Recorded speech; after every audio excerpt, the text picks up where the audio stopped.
Hello dear students, एक बार फिर से स्वागत है आपका यूनिफॉर्म क्लासेस में।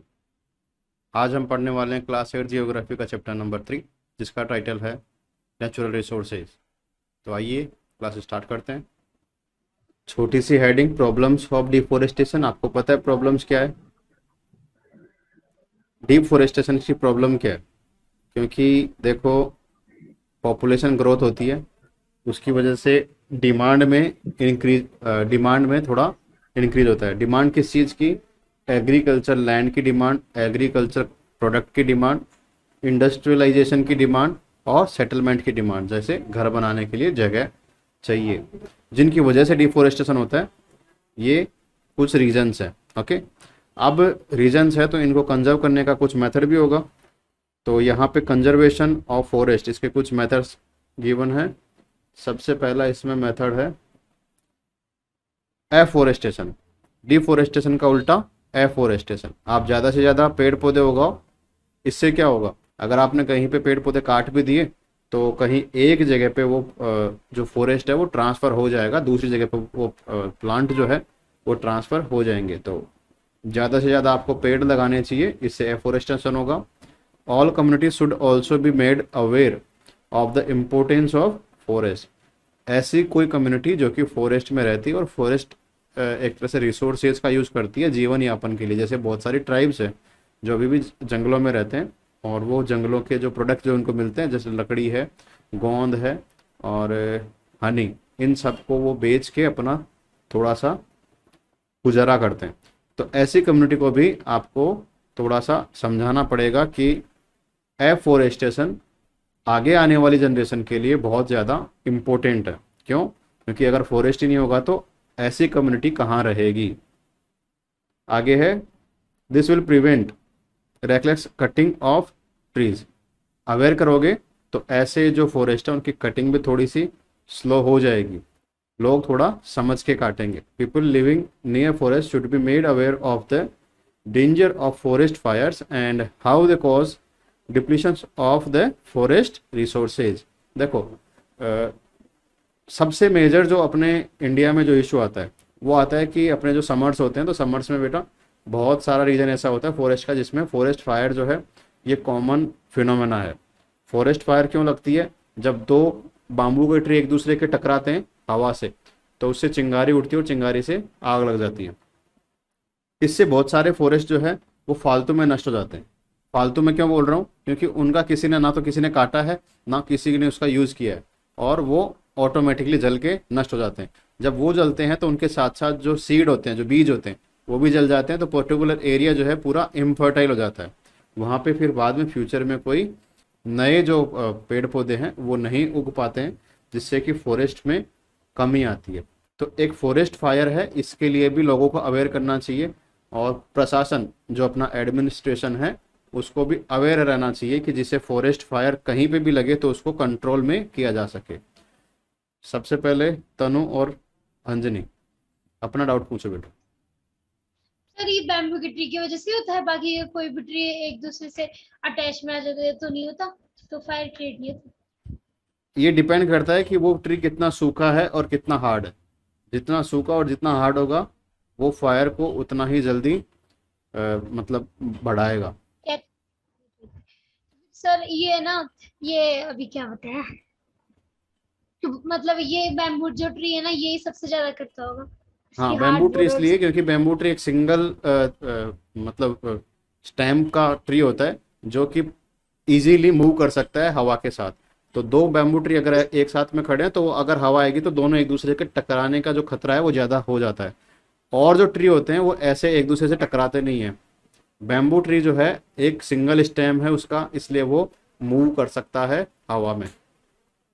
सर लोगों को कैसे पता, लोगों की क्या जिम्मेदारी इसमें? फॉरेस्ट्रीज वो तो वही कि अगर फॉरेस्ट फायर्स अगर हो जाए कहाँ पे तो जल्दी से जाके करना चाहिए, वरना वो थोड़ी ना करते हैं ये। हाँ, लोगों का मैं बताऊँ तो कैसे। लोगों का आप देखो, अगर एक पूरा ये पूरा रीजन है बेटा फॉरेस्ट का, ठीक है, और इसके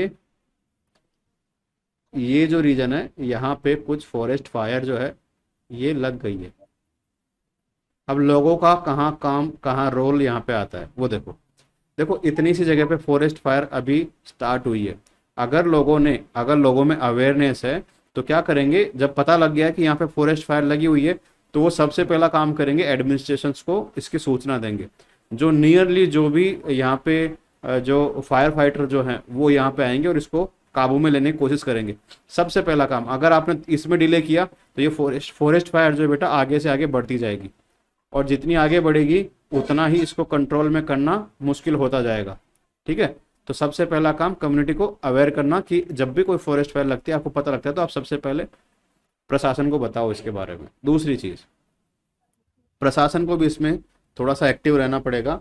रीज़न है कि जैसे मान के चलो फॉरेस्ट फायर लगी हुई है, अब अगर प्रशासन ने यहाँ पे पानी से अगर वो नहीं बुझ पा रही है तो वो क्या करेंगे, इससे थोड़ा आगे 1 किलोमीटर 2 किलोमीटर आगे क्या करेंगे, इमीडिएटली जैसे इतनी दूर में लगी हुई है फॉरेस्ट फायर तो इसको बनाएंगे एक पूरा सर्किल बना के इसके थोड़े पार्ट को कटिंग कर देंगे और यहाँ से जितना भी पेड़ पौधे हैं उनको हटा देंगे।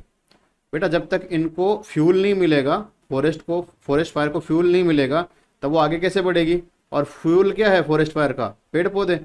तो अगर प्रशासन ने पहले ही यहाँ से पेड़ पौधे काट के और इसको पूरी खाली बना दिया जगह को, और इस पूरे बाउंड्री में उन्होंने अपने जो दमकल है उनको लगा दिया कि इधर से जब फॉरेस्ट फायर आगे बढ़ने की कोशिश करेगी तो हम यहाँ से इसको बाउंड्री बना दिया। बेटा यहाँ पे खाली जमीन की बाउंड्री, ये जो मैंने ब्लैक कलर से बनाया ना, ये क्या है, ये आपका ऐसी जगह है जहाँ पे कोई भी ट्री नहीं है। अब कोई भी ट्री नहीं है तो इस फायर को फ्यूल नहीं मिलेगा और ये आगे मूव नहीं कर पाएगी, यहीं पे ये स्टॉप हो जाएगी।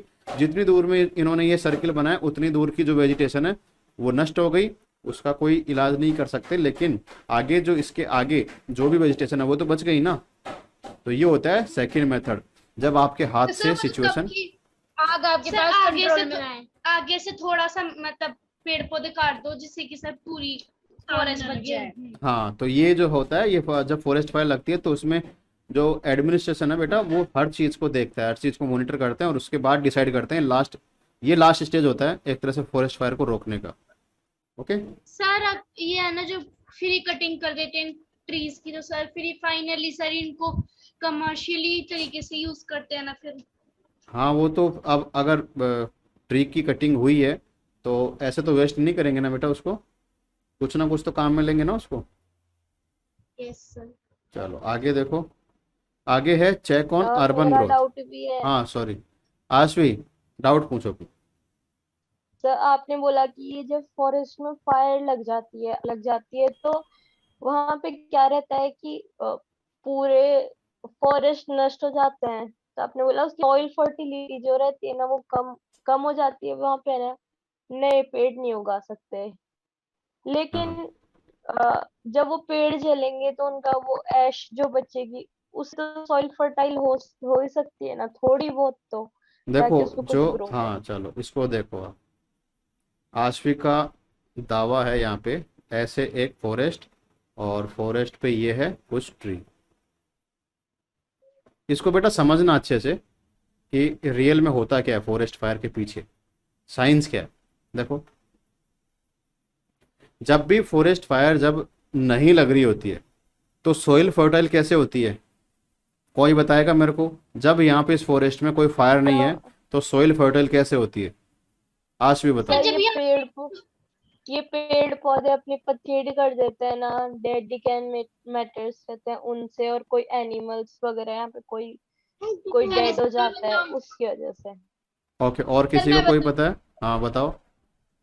सर इनकी जो पत्तियां है ना, सूखी पत्तियां नीचे गिर जाती है, फिर वो ना ऑर्गेनिक मैटर बन के डिकम्पोज होके फिर ह्यूमस क्रिएट करती है, फिर जिससे सॉइल फर्टाइल हो जाता है। ऑटोमेटिक डिकम्पोज होती है कि कोई करता है? सर कोई माइक्रो ऑर्गेनिज्म। चलो एनिमल्स तो यहाँ से आपको समझ में आएगा। देखो बेटा, जब नॉर्मल सिचुएशन होती है तो पेड़ पौधों की पत्तियां नीचे जमीन पे गिरी और यहाँ पे कुछ माइक्रो ऑर्गेनिज्म है, माइक्रो ऑर्गेनिज्म। तो ये क्या करते हैं बेटा, ये इसको पत्तियों को जब ये डीके होता है ना, डीके का मतलब क्या होता है कि ये इनको खाते हैं और इनके जो अपशिष्ट जो निकलता है, जो वेस्ट जो निकलता है, उसी से फर्टिलिटी जमीन की बढ़ती है। ठीक है, तो उसे हाँ अब देखो होता क्या है, फॉरेस्ट फायर में दो तरह से नुकसान होते हैं। एक तो नया फॉरेस्ट जो बनेगा उसके लिए क्या चाहिए? उसके लिए फर्स्ट क्या चाहिए बेटा? सीड। सीड, सेकंड क्या चाहिए? सेकंड चाहिए फर्टाइल लैंड। Water, water.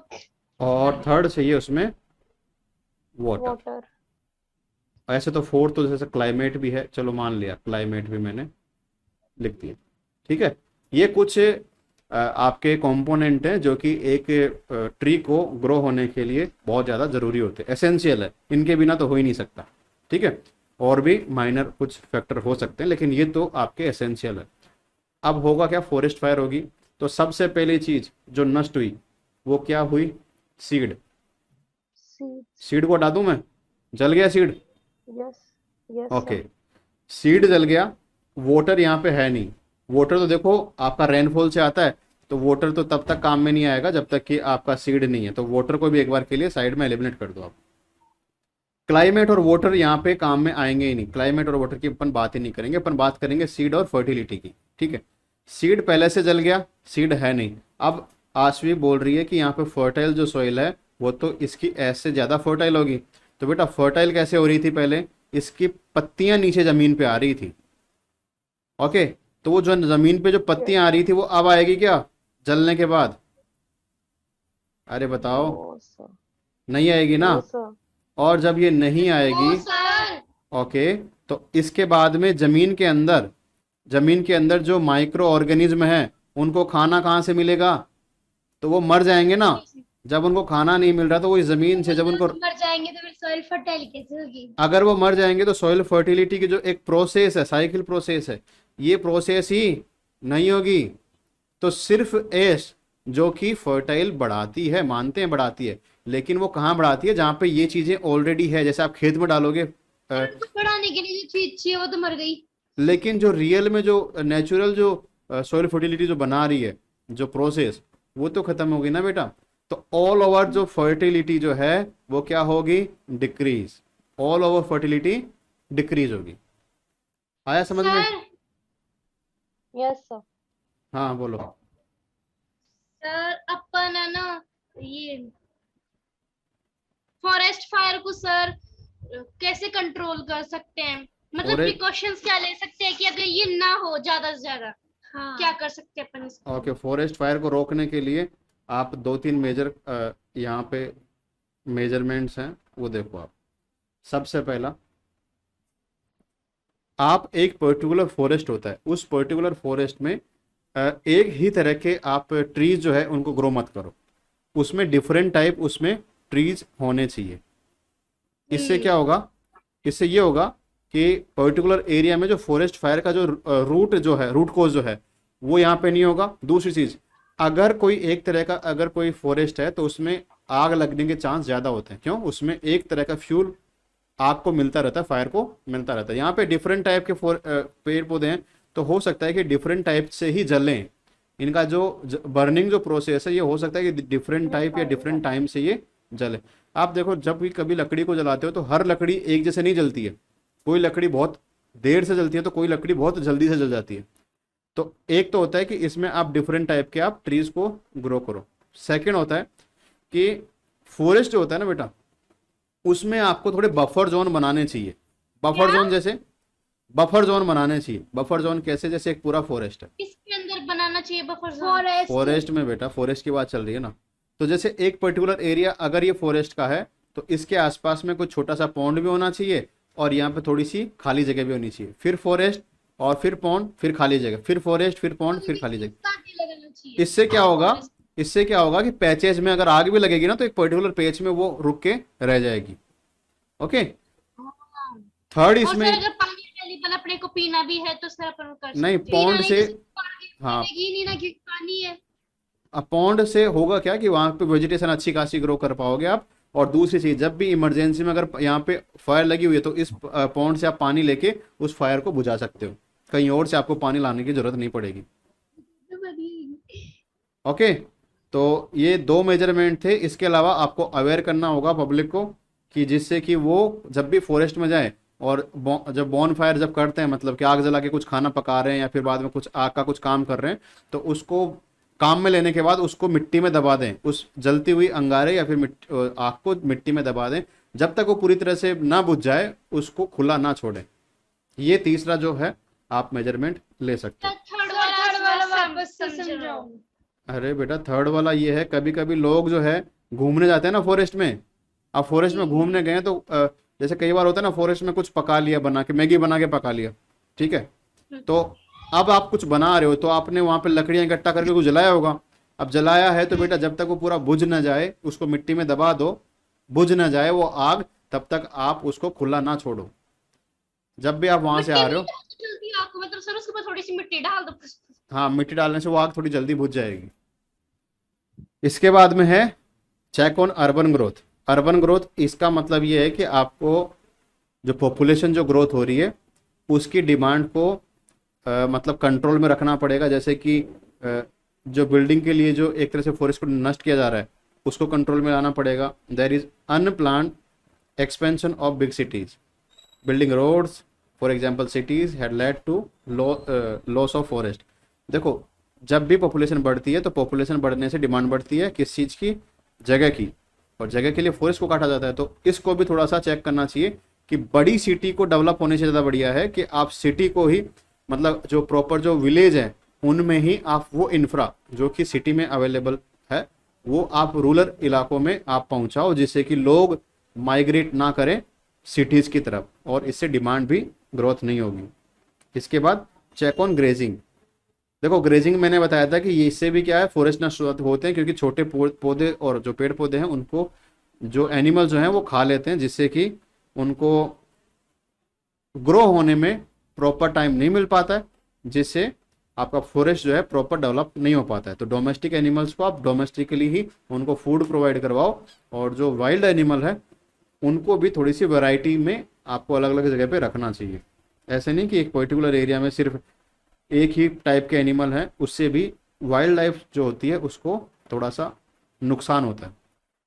अब ये तो थी फॉरेस्ट की बातें। अब अपन देखेंगे वाइल्ड लाइफ रिसोर्सेज जो कि फॉरेस्ट में आपको देखने को मिलते हैं। ओके, देखो वाइल्ड लाइफ का मतलब क्या होता है, ऐसे एनिमल्स, बर्ड्स और अदर ऑर्गेनिज्म, छोटे छोटे माइक्रोब्स होते हैं वो भी वाइल्ड लाइफ में ही आते हैं जो फॉरेस्ट में रहते हैं। जैसे कि इंसेक्ट्स वगैरह हैं, ये सारे क्या है नेचुरल हैबिटेट में रहते हैं, नेचुरली रहते हैं, और इनको बोलते हैं वाइल्ड लाइफ। अब wild life species found in India. अब ऐसे कुछ स्पीसीज हैं जो कि इंडिया में पाए जाते हैं, उनके बारे में देखते हैं। It consist of fishes, birds, animals including amphibians, animals living both on land and water, reptiles, mammals, small insects and worms. देखो इसमें बहुत सारी सभी चीज़ें आ गई, फिश भी है, बर्ड्स भी है, एनिमल्स भी हैं, एम्फीबियन जो कि लैंड और वाटर दोनों पे रह रहे हैं वो लोग भी, वो एनिमल भी आ गए, रेप्टाइल्स जो रेंग के चलते हैं वो जीव भी आ गए, मैमल्स जो कि एक तरह से दूध देते हैं और जिनके बच्चे मिल्किंग करते हैं वो भी एनिमल इसमें आ गए। इसके अलावा स्मॉल इंसेक्ट्स, वॉर्म्स जो छोटे कीड़े मकोड़े हैं वो भी आ गए। There are about 89,000 of species of fauna. देखो टोटल स्पीसीज की बात करें तो यहाँ पे एनिमल जो है लगभग 89,000 के आसपास स्पीसीज आपको एनिमल्स की देखने को मिलती है। तो यहाँ पे क्वेश्चन आता है कि फ्लोरा 45,000 फ्लोरा की स्पीसीज कितनी थी? 47,000। 47,000 जिनमें से 5,000 सिर्फ अपने इंडिया में ही थी। ओके, 5,000 जो थी इंडिया में थी, और इसको क्या बोलेंगे इंडिजीनियस पूरी स्पीसीज। दुनिया में एनिमल्स ज्यादा है। हाँ, जो अपने यहाँ पे इंडिजीनियस स्पीसीज जो पर्टिकुलर इंडिया में मिलती है उसको बोलते हैं, एक जगह पे मिलती है उसको क्या बोलते हैं? Indigenous species. The mammals include, अब देखो मैमल्स में कौन कौन से आते हैं? एलिफेंट है जो कि कहाँ कहाँ मिलता है ज़्यादातर? आसाम, केरला और कर्नाटका। यहाँ पे एलिफेंट जो है ये ज़्यादा संख्या में मिलता है।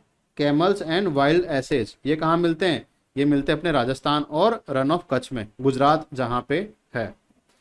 इसके बाद राइनोसोरस, राइनोसोरस जो कि हिंदी में जिसको गेंडा बोलते हैं, और ये मिलता है Assam, north west Bengal region में भी आपको राइनोसोरस देखने को मिलता है। राइनोसोरस का मैं बताऊँ आपको तो काजीरंगा एक नेशनल पार्क है आसाम में, वहाँ पे मैक्सिमम पॉपुलेशन आपको राइनोसोरस की देखने को मिलती है। इसके बाद इंडियन बाइसन्स जो जंगली भैंसें हैं वो बफेलोज भैंस, और नीलगिरी चौसिंगा, gazelle, deer. Among the animals of prey are included lions. अब देखो ये जो एनिमल्स थे इसके साथ साथ कुछ प्रे भी हैं, शिकारी। अब वो शिकारियों में कौन कौन से हैं? जैसा लाइन है, लाइन आपको गुजरात में देखने को मिलता है। गुजरात में एक नेशनल पार्क है गिर नेशनल पार्क, और गिर नेशनल पार्क में अपने इंडिया के मैक्सिमम लाइन आपको देखने को मिलता है। 96% के आसपास लाइन आपको वहां पे नेचुरली देखने को मिलते हैं। टाइगर्स, जो कि सुंदरबन डेल्टा, जो मैंने बताया था ना अभी, एक मैनग्रोव टाइप के फॉरेस्ट होते हैं जिसको बोलते हैं सुंदरबन, और ये डेल्टा है। और बंगाल अपना जो रीजन है वहाँ पे आपको ये टाइगर्स देखने को मिलते हैं। इसके अलावा लेपर्ड्स, जो कि वेरियस टाइप के जो लेपर्ड्स हैं वो अपने हिमालय रीजन में देखने को मिलते हैं। The Himalaya ranges are the home of several interesting animals such as wild sheep, mountain goats and ibex. Wild goats जिसको बोलते हैं, the shrew, a small animal like mouse, and tapir, a hoofed animal like rhinoceros. देखो ये animals ऐसे हैं जो कि अपने हिमालय रीजन में देखने को मिलते हैं। आपका काम है जो जो नाम यहाँ पे आए हैं आप उनको गूगल में चेक करके बताओगे, देखोगे आप इनको कि कैसे दिखते हैं। ये जो जो नाम आए ना यहाँ पे गूगल में चेक करना है इनको कैसे दिखते हैं, जिससे कि आपको चीज़ें याद रहेगी।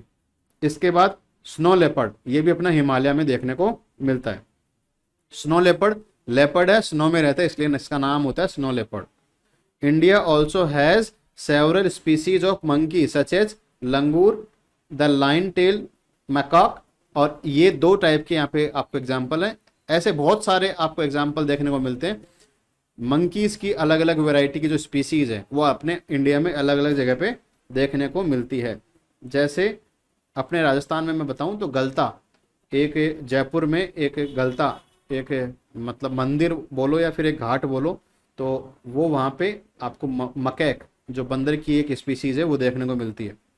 इसके अलावा there are also variety of birds found in different parts of India. देखो इंडिया में अपने अलग अलग जगह पे अलग अलग बर्ड्स भी देखने को मिलते हैं। जैसे अरुणाचल प्रदेश में अलग तरह के बर्ड्स हैं, अपने राजस्थान में अलग तरह के बर्ड्स हैं। जैसे राजस्थान में आपने नाम सुना होगा केलादेव, जो कि भरतपुर में वाइल्ड लाइफ सेंचुरी है, और ये बर्ड सेंचुरी भी है। यहाँ पे आपको अलग अलग नेचुरल हैबिटेट में आपको बर्ड्स जो है देखने को मिलते हैं। The chief among them are peacocks, geese, pigeons, ducks, mynas, pigeons, parrots, ये pigeons बार बार में क्यों आ रहा है, hornbills और sunbirds। ये सारे जो है बर्ड्स की स्पीसीज है जो कि अपने यहाँ पे देखने को मिलती है। They belong to the both forest and wetlands. Forest में भी होते हैं और वेटलैंड्स में भी होते हैं। वेटलैंड्स ऐसी जगह होती है जो दलदली इलाके होते हैं, उसको बोलते हैं wetlands.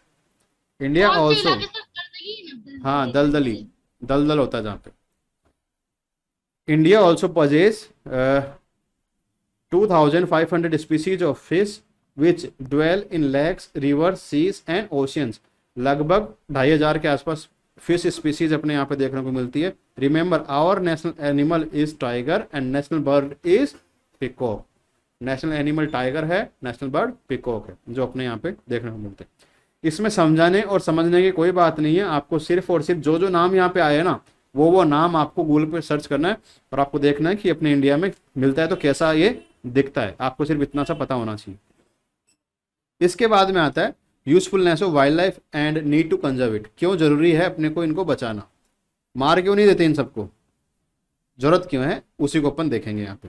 The need to conserve our rich and arises because of the following serious considerations. देखो क्या क्या रीजन है। They provide us milk, meat, wool, silk और hides. Insects like bees provides honey. देखो हनी, ये कुछ प्रोडक्ट अपने को देते हैं, जैसे कि मिल्क है, मीट है, वुल, जो इनसे ऊन मिलती है। नेक्स्ट है moreover wild animals and birds add to beauty of nature, make our earth worth living. देखो दिखने में भी अच्छे होते हैं तो लोग यहाँ पे जाते हैं, एक्टिविटी भी होती है, कॉमर्शियल एक्टिविटी भी होती है, जिससे कि रेवेन्यू जनरेट होता है।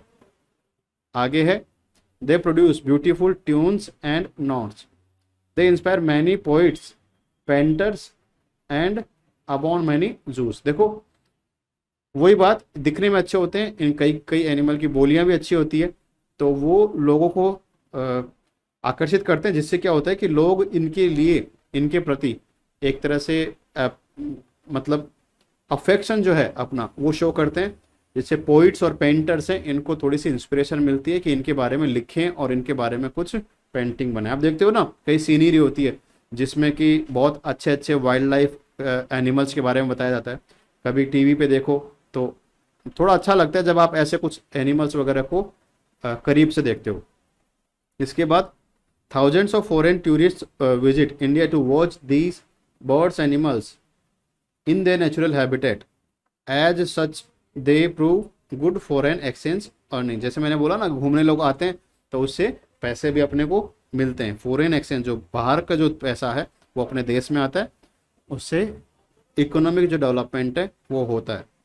While animals and birds not only add to the beauty of the nature but also help in maintaining the ecological balance। देखो कैसे इकोलॉजिकल बैलेंस, ये जो है सोइल को फर्टाइल में बनाने में भी काम करते हैं कि इनके जो आप देख सकते हो कि वेस्ट, इससे भी सोइल फर्टिलिटी बढ़ती है। दूसरी चीज़, ये सीड को एक जगह से दूसरी जगह पे ट्रांसपोर्ट करने का भी काम करते हैं। जैसे खा लिया कोई पेड़ पौधे तो उसमें से उसका सीड जो चला गया, आफ्टर जब वो वेस्ट जब बाहर आएगा तो वो वेस्ट कहीं और वो डालेंगे, जिससे क्या होगा कि वो सीड एक जगह से दूसरी जगह पे ऑटोमेटिकली ट्रांसफ़र हो गया। इससे भी क्या जो फॉरेस्ट है उसको डेवलप होने में हेल्प होती है, तो ये भी इसमें मदद करते हैं।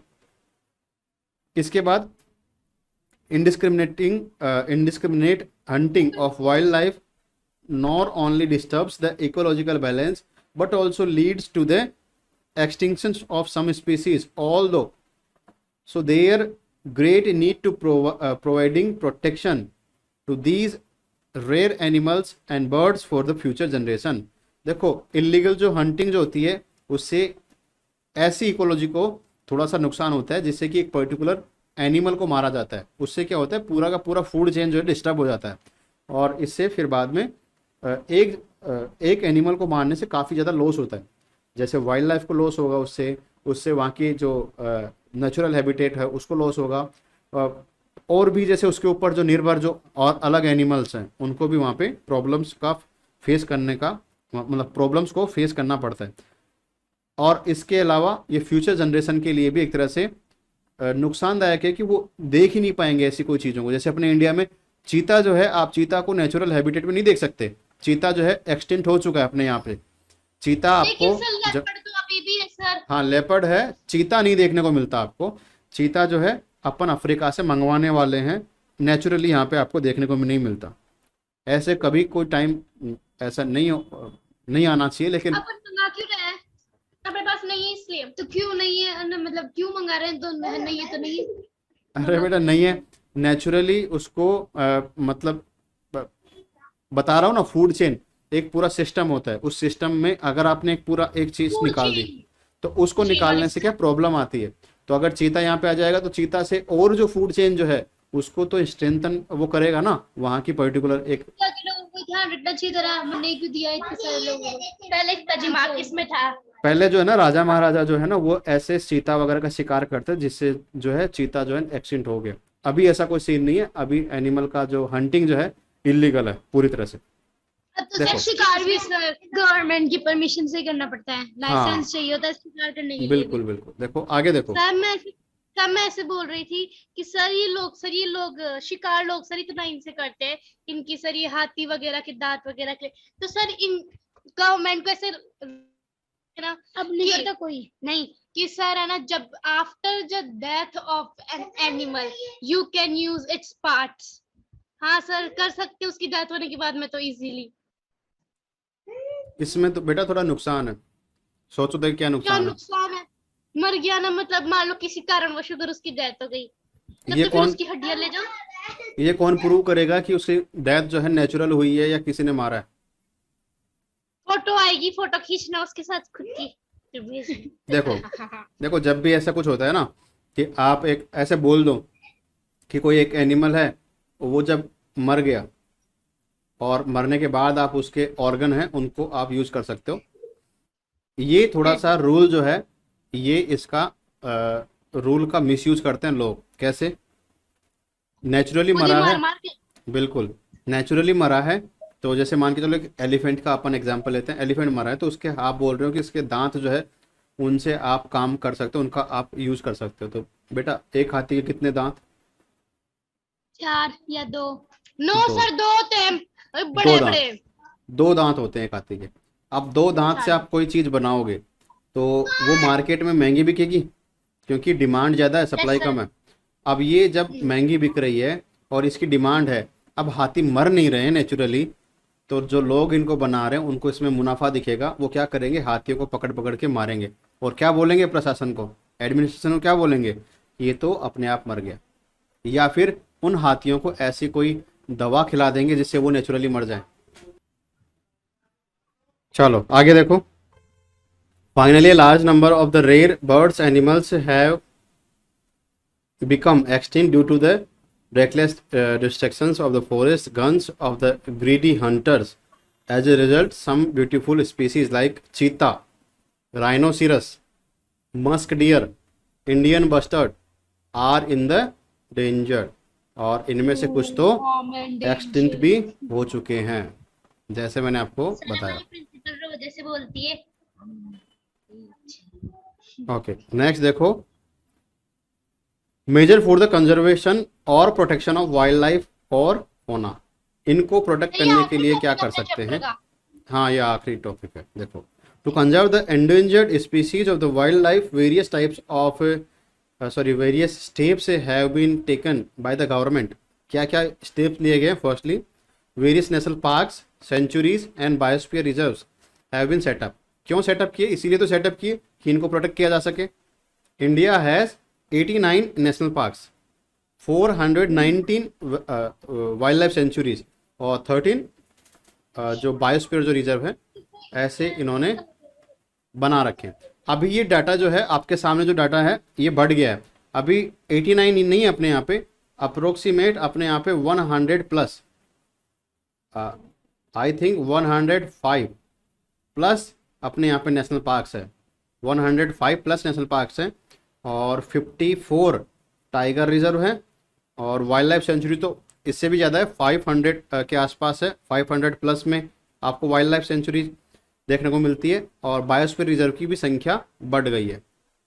ओके, ये डेटा पुराना है, लेकिन आपके एग्जाम में जब आएगा तो अप्रोक्सीमेट में आप इसको सही कर सकते हो। देखो, secondly periodic census are been taken to find out the latest position of the some rare species so that they can be prevented for our future generation. About 20 tiger reserves have been set up in different parts of India.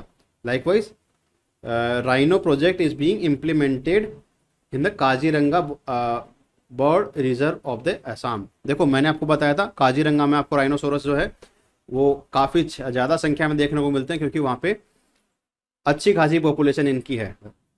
इसके अलावा tiger reserve, tiger को बचाने के लिए tiger project चलाया, उसके लिए particular tiger reserve बनाए गए।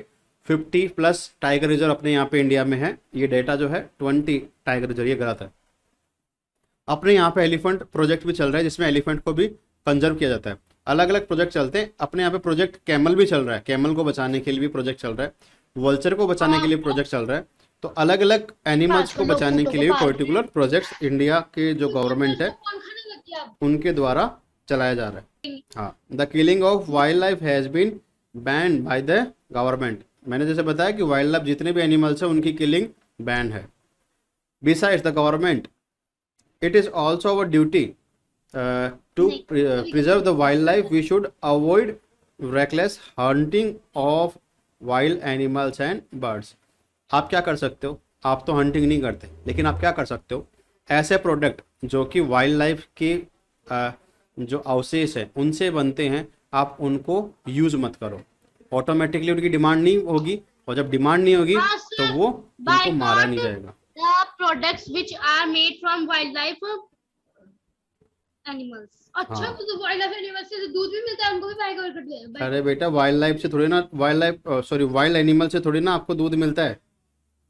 हाँ, नॉनसेंस। क्यों सर? वो गोट, वाइल्ड गोट मार देगी सींगों से। अरे वाइल्ड गोट जो होती है, वाइल्ड गोट जो होती है ऐसे घूमती रहती है, वैसे आप उसको ऐसे पकड़ के दूध निकालने के लिए डेली थोड़ी ना पकड़ोगे आप उसको। सर कोई कोई लेता होगा, कोई कोई हम नहीं नहीं नहीं नहीं, अरे इसको मोबाइल को डोमेस्टिक बैठना की करते नहीं नहीं, उसके उसके वुल को काम में लेते हैं, वुल को काम में लेते हैं। देखो अभी आपके सामने कुछ असाइनमेंट है, असाइनमेंट नंबर 1 कॉपी में करना आपको, ओनली 5 क्वेश्चन है, कॉपी में करना है इसको। इसके बाद में है हमारी मैथ्स की कुछ और। एग्जाम है कल।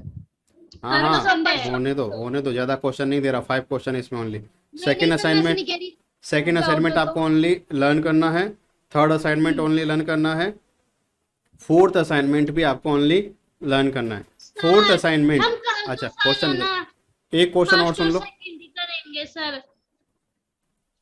मैं बताऊं। फर्स्ट आपको कॉपी में भी फर्स्ट और करना है, फोर्थ, फर्स्ट और हाँ फोर्थ फर्स्ट और करेंगे। फोर्थ कर लो, सेकेंड और थर्ड बाद में कर लेना। फर्स्ट और फोर्थ आपका कंपलसरी है। देखो फर्स्ट का तो आपको कॉपी में भी करना है, और फोर्थ नंबर का जो असाइनमेंट है ये मैं कल आपसे ओरल एग्जाम में आपसे मैं पूछूंगा, जिसके बाद में अपन इसको यहीं पे सॉल्व करेंगे। इसके आंसर आपको नीचे दे रखे हैं, हाँ हाँ, इनके एग्जाम्पल बिल्कुल नीचे दे रखे हैं, आपको इनको बस लर्न करना है, कल मैं आपसे पूछूंगा। और कल अपना ये चैप्टर जो है फिनिश हो जाएगा। उसके बाद में परसों आपकी डीपीपी जो है वो चेक कर ली जाएगी। देखो इसके बाद सर हाँ, अब किसी को कोई डाउट है तो पूछो। सर क्या पूछोगे आप कल?